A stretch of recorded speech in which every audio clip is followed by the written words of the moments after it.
The Antichrist takes over, controls the world, and goes after believers. But then Jesus returns with power, defeats him, and throws him into the lake of fire. Satan loses.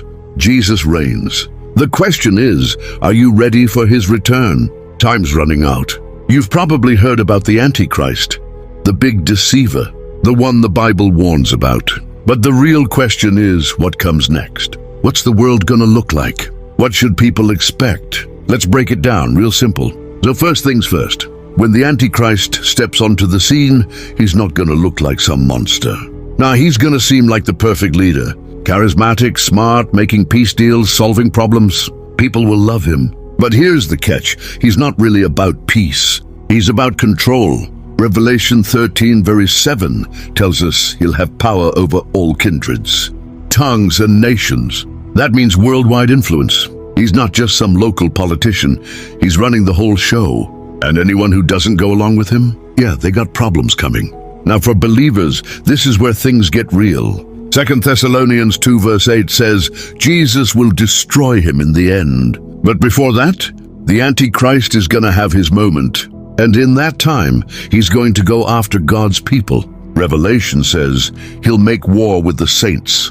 That means believers won't have it easy. It's gonna be tough. No buying, no selling without his mark, constant persecution. People who stand for Jesus will be seen as enemies. But here's the thing, this ain't the end of the story. The Antichrist might have power for a little while, but it's temporary. With the Antichrist in control, things start getting worse. At first it looks like peace, but then chaos, war, famine, disaster after disaster. The world's economy crashes. People start suffering like never before. And why? Because the devil, through the Antichrist, is trying to rule the world.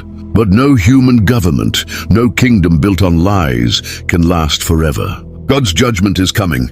Now remember that first verse? 2 Thessalonians 2 verse 8?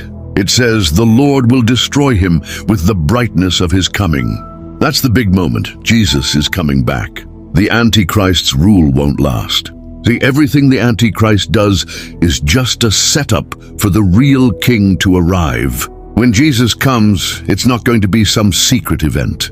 It's going to be obvious. He's coming with power, with glory, and he's going to take back what's his. So what happens after the Antichrist is revealed? He takes over, starts a worldwide system, goes after believers, and the world goes into chaos. But in the end, Jesus wins, always. The real question is, where do you stand? Are you ready for what's coming? Because this ain't just some Bible story.